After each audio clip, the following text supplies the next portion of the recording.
독동을 지나가다 보면 구원파가 아주 근사한 건물을 탐낼 만큼 고급 자재로요 건물을 지어놓고 외벽에 기쁜 소식 선교회라고 이렇게 돼 있잖아요. 그래서 많은 분들이 지나가면서 저기에 기쁜 소식이 있나 봐, 저기에 복음이 있는 것 같아 생각을 해보지 않겠어요?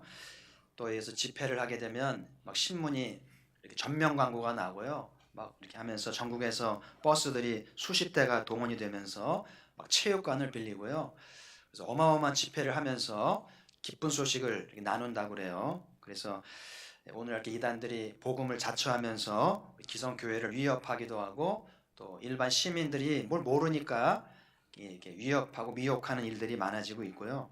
또 최근에는 그 법원에서 그 양심 병역 거부자들을 이제 손을 들어줘서 대체 복무를 하도록, 이 양심 병역 거부자 여호와 증인들이거든요. 여호와 증인들이 총을 잡지 않고 전쟁을 거부하기 때문에 이렇게 계속 항소를 해왔는데, 법원이 손을 들어줬기 때문에 여호와 증인들이 하나님이 내 기도 들으셨다 그러면서 막 이렇게 기뻐하는 것을 보고요. 또 방송에서 이런 주제를 다루면서 여호와의 증인을 기독교한 분파로 이해를 하는 것 같아서 너무나 속이 상하고요. 그래서 이 구원받은지 여호와 증인인지 기독교가 아니에요. 이단이고요. 사입인데 마치 기독교인 것처럼 복음이 있는 것처럼 이렇게 사람들을 유혹하고 하는 것은 안타까운 일이고요. 그래서 교회가 좀 더 분발해야 될 그런 시점이라는 생각이 들고, 무엇이 진정한 기독교 신앙인가? 어떻게 해야 우리도 진정한 복음을 경험할 수 있을까? 이제 마가가 하나님의 아들 예수 그리스도 복음의 시작이라고 했잖아요. 예수 그리스도 안에 그 복음이 있다는 것을 이제 마가가 전해 주었는데, 우리는 성탄절을 맞이하면서 예수 그리스도 안에 있는 그 복음을 경험하였는지 돌아보는 시간이 돼야 되겠고요. 그래서 오늘 한 소경을 고쳐주셨잖아요. 예수님 많은 기적을 행했잖아요. 근데 오늘 이 기적은 좀 달라요. 그래서 오늘 여기 한 소경을 고친 것은 한 소경을 고친 게 아니라 우리 모든 사람이 눈이 어두웠다는 것을 상징하는 것이고, 모든 사람이 눈 뜨기를 바래서 고쳐주신 상징적인 그런 사역인 것을 아셔야 되겠고요. 10장에 가도 예수님 예루살렘에 이제 고난받으러 가시기 바로 전에 거기서도 한 소경을 고치면서 이렇게 눈을 뜨게 해준 것도 상징적 의미가 있는 거거든요. 그래서 마가가 이 복음을 쓰면서 예수 그리스도가 누구신지를 증거하고 복음을 경험하게 하려고 이 소경을 치유하는 일을 앞뒤로 배치해서 소개하고 있는 것들을 잘 보시면 그 의도를 알 수 있겠고요. 사람들은 뭔가에 눈이 어두워 살잖아요. 눈에 뭔가 씌웠다고 그러죠. 뭐가 씌우면은요 아무것도 안 보이고 그냥 거기에 매여 살게 마련인데, 그래서 한눈을 팔기도 하고 헛것을 보기도 하고 뭐 함정에 빠지기도 하고 그러면서 이제 스스로 헤어나오지 못해요. 나중에는 무능한 인생이 돼버리고 말잖아요. 더 놀라운 것은 그 사도가 말한 대로 이 세상 신이 사람들의 눈을 소경되게 했다. 그래서 예수 그리스도 안에 그 복음의 광채를 보지 못하겠다는 말씀이 더 충격적인 사실이고요. 이 세상 신이 뭐겠어요? 돈이 신입니까? 권력이 신입니까? 어떤 이념과 신념이 신입니까? 어쨌든 이 모든 것들이, 이 시대의 사조들이 사람들의 눈을 어둡게 만들어서 예수 그리스도를 못 보게 한다고 말씀하고 있잖아요.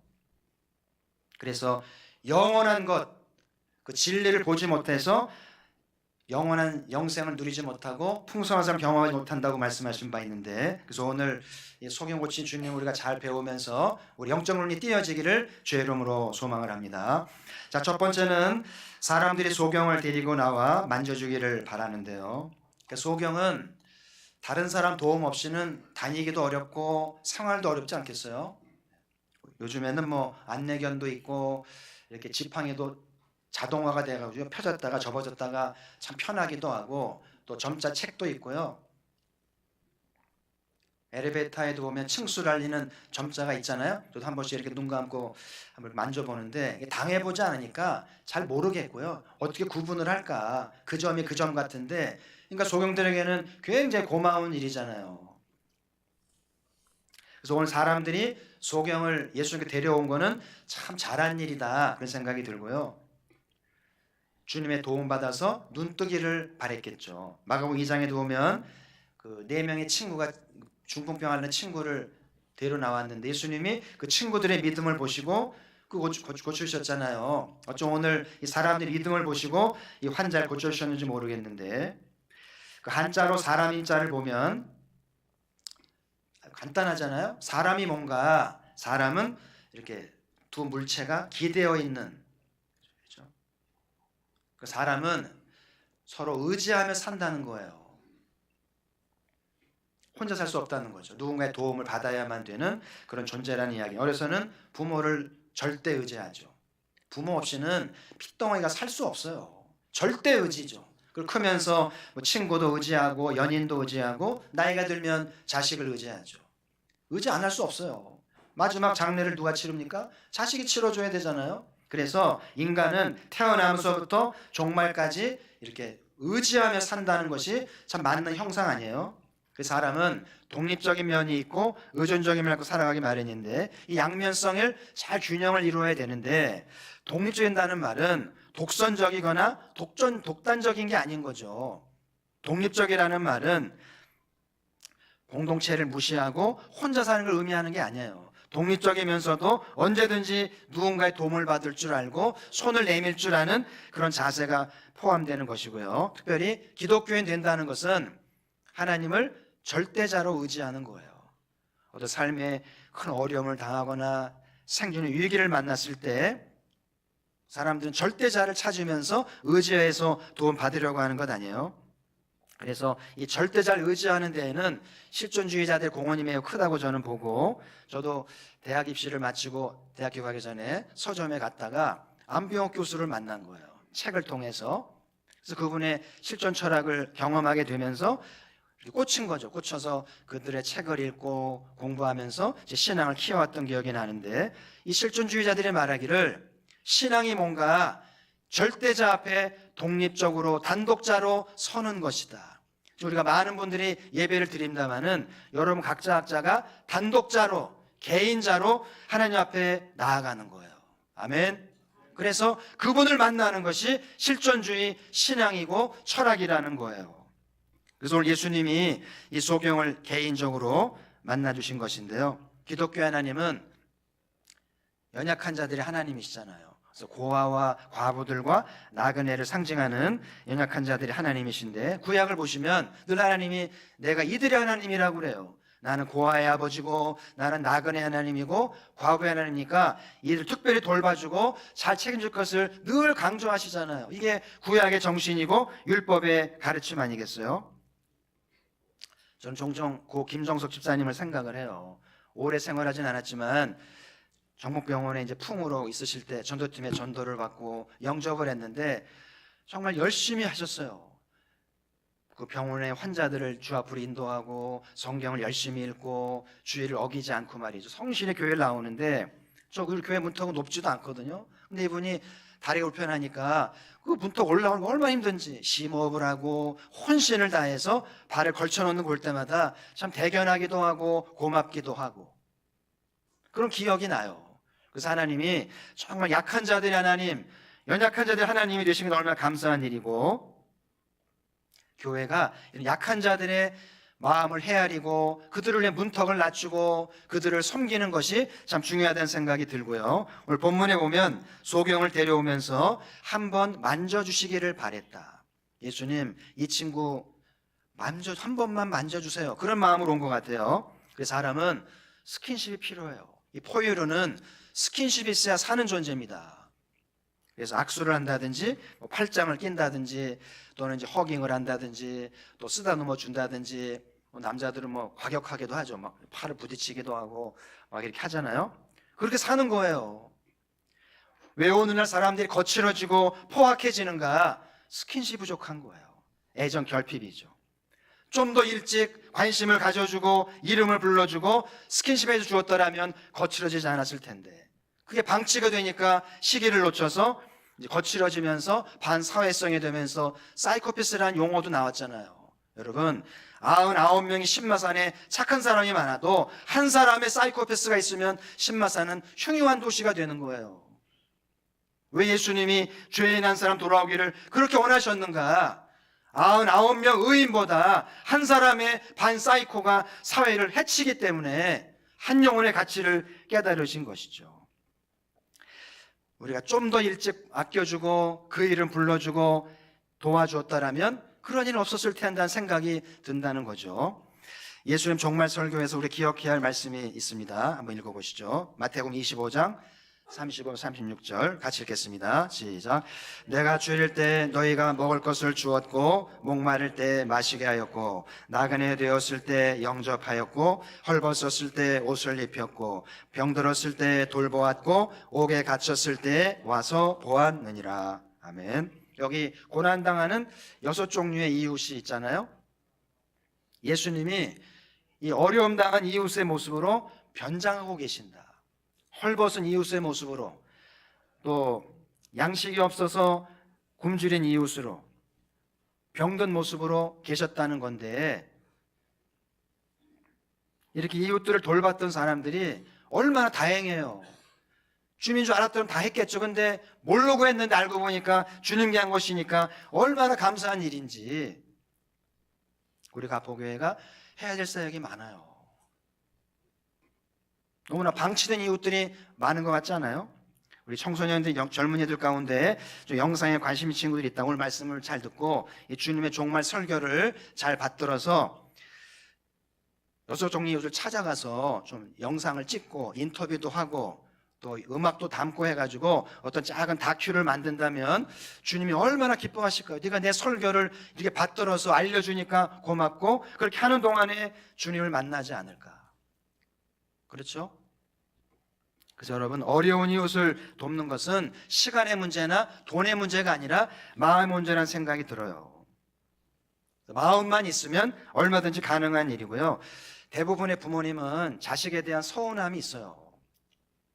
용돈을 적게 주기 때문도 아니고 집이 어려운 것도 아니고요. 부모님들이 서운한 거는 자식의 마음이 서운한 거예요. 말 한마디를 해도 마음의 이야기를 해야 되는데 마음 없는 소리를 하거든요. 그리고 부모님 마음을 헤아리면 좋은데 그러지 않으니까 이게 서운한 거예요. 주의 일도 마음이 문제죠. 마음이 있으면 얼마든지 가능한 거예요. 어려운 이웃을 위해서 큰 돈 필요한 게 아니라 몇만 원이면 되거든요. 방송에서 나오잖아요. 10,000원만 있으면 제 3세계에 한 달 살 생활비가 된다는 거예요. 10만 원 모으면 1년치잖아요. 아버지의 마음이 뭘까요? 우리가 말로만 하는 것이 아니라 실제로 통장을 만들든지 돼지동업 정호통을 하든지 해서라도 정기적으로 마음을 모아서 어려운 이웃을 돌볼 때 주를 만날 수 있다는 거예요. 우리가 보교회가 어려운 이웃을 찾아가기도 하고 초대할 줄 아는 좋은 교회가 되기를 주의 이름으로 축복합니다. 자, 오늘 두 번째 주시는 말씀은 소경에게 무엇이 보이냐고 물으셨는데요. 오늘 소경에게는 이 날이 최고의 날이겠죠. 이런 날이 또 오겠어요? 예수님 만나 눈 떠가지고 제 인생을 살게 되었으니까 가장 영광스럽고 잊을 수 없는 날이겠죠. 오늘 예수님이 소경을 고치면서 안수를 2번 하셨잖아요. 처음 안수했을 때는 나무 같은 것들이 걸어가는 것이 보입니다. 아주 뿌옇게 보였던 것 같아요. 근데 한 번 더 안수하니까 이제 밝히 보았다라고 되어 있잖아요. 왜 예수님이 2번 안수했을까요? 예수님도 한 번에 안 되는 게 있나요? 그런 건 아니겠죠. 왜 2번이나 안수해 주셨어요? 이런 생각을 해봤어요. 만약 2번 안수했는데도 밝히 못 봤으면 어떻게 했을까요? 예수님이 그냥 돌아가라고 그랬을까요? 3번 하시지 않았을까? 3번 해도 안 되면은요? 4번 하지 않았을까? 4번 해도 안 되면은요? 왜 대답이 없으세요? 5번이겠죠. 제 주님이라면 그럴 것 같아요. 그렇죠?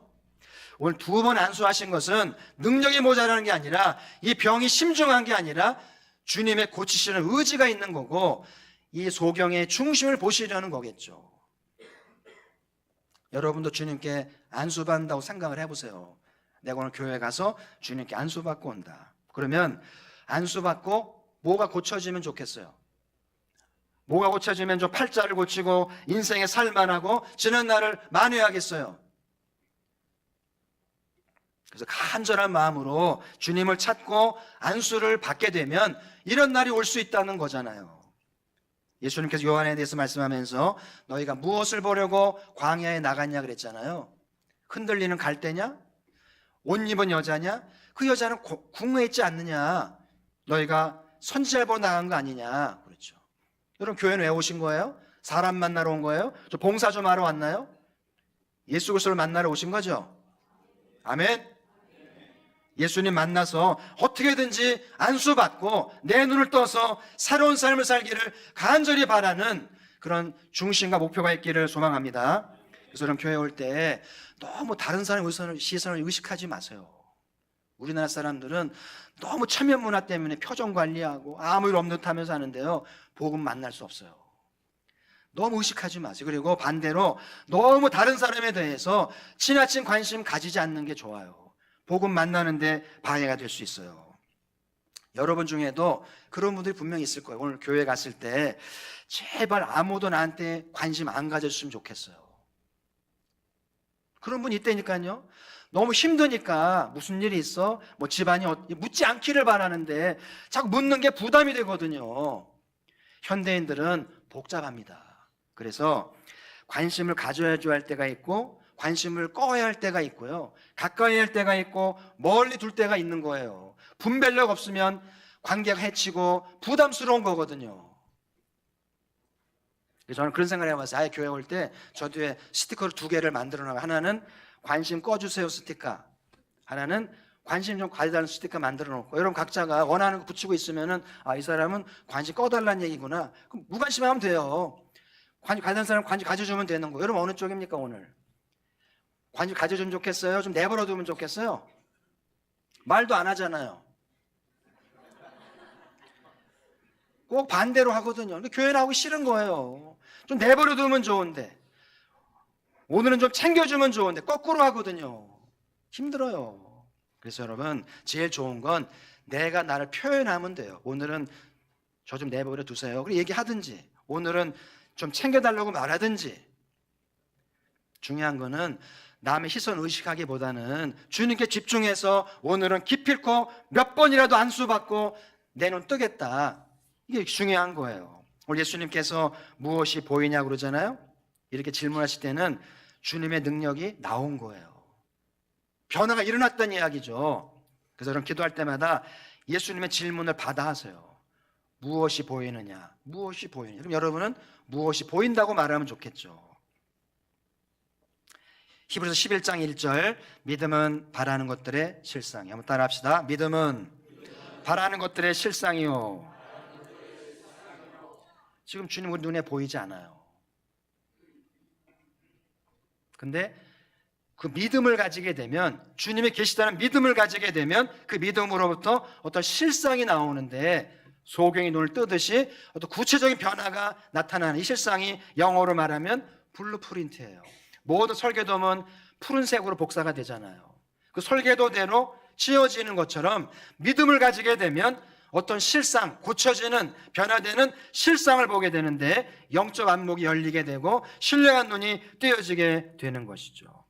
어쩌면 주님의 눈을 가지게 되는지도 모르겠어요. 훌륭한 전도자가 되려면 주님의 눈을 가지면 되겠죠. 그럼 영혼 다 추수할 수 있어요. 그래서 오늘 주님께서 무엇이 보이느냐 질문하시는데, 이 질문에 주님의 축복의 대답이 있기를 바라고요. 주님께 집중하면서 바디메오가 그러잖아요. 다윗의 자손 예수여 나를 불쌍히 여기소서. 그런 절규하는 마음으로, 부르짖는 마음으로 간절히 주님을 찾아서 주님 만나기를 주의 이름으로 축복합니다. 세 번째, 너는 나를 누구냐고 물으시는데요. 오늘 말씀의 포인트는 소경이 눈 뜬 게 아니고 눈 뜬 소경이 예수님을 누구로 알아보는가가 중요한 거예요. 그래서 27절 이하가 오늘 본문의 포인트인데요. 예수님이 그러잖아요. 제자들에게 사람들이 날 누구라고 하느냐. 그 사람들이 세례 요한이라고도 하고 엘리야라고도 하고 선지자라고 합니다. 그 예수님 마음이 기쁘지가 않아요. 예수님을 4대 성인 중 한 분으로 말하면 기쁘지가 않으신 거예요. 예수님 묻잖아요. 제자들에게 너희는 나를 누구라고 하느냐. 근데 베드로가 대답을 하시죠. 뭐라 그래요? 주는 그리스도시니이다. 이 짧은 문장이 예수님 마음을 시원하게 하면서 공생의 보람이 있고 드디어 고난의 길을 공식화하면서 선포하게 된 실마리가 베드로의 한마디가 된 거니까 베드로가 복을 받은 거죠. 베드로의 장점은 대답자라는 것 같아요. 우리 사회는 집단 문화입니다. 나대지 말라는 게 덕이에요. 아는 척하고 가진 척하고 나대는 거 싫어하잖아요. 근데 주님이 기뻐하는 신앙은 가끔은 나대야 돼요. 주님이 질문했을 때 지체하자고 말해야 주님이 어색하지 않잖아요. 틀리더라도 주님의 말씀에 바로 대답할 줄 베드로의 자신감과 열정과 충성심을 예수님이 보신 것이죠. 내 신앙생활의 장점은 무엇인가? 장점을 이루라 그러잖아요. 나는 교회 생활하면서 어떤 장점을 이루는가? 베드로가 가진 게 많아요. 배운 게 많아요. 베드로가 주님의 사랑을 받은 것은 대답을 잘하잖아요. 순종하잖아요. 실수하더라도 욕을 먹더라도 가끔은 나댈 줄 아니까 주님께 인정받은 거잖아요. 여러분의 강점을 살려서 주님을 잘 섬기셔서 사랑받는 제자 되기를 바라고요. 자, 주는 그리스도가 무슨 뜻인가? 이 그리스도란 말이 좀 히라보를 우리나라식으로 사투리로 말한 거니까 오해가 없어야 되겠고요. 정확히 말하면 그리스도라고 말하지 말고 크리스토스라고 말해야 돼요. 히라보로 예수님은 크리스토스. 뭐라고요? 텔레비는 틀린 말이에요. 뭐라고 그래야 돼요? 그냥 외래어가 되고 텔레비전 통합니다만은 텔레비전은 엉터리 영어죠. 텔레비전이잖아요. 그리스도는 엉터리예요. 정확히 말하면 뭐라고요? 크리스토스. 히라보는 다 스로 끝나잖아요.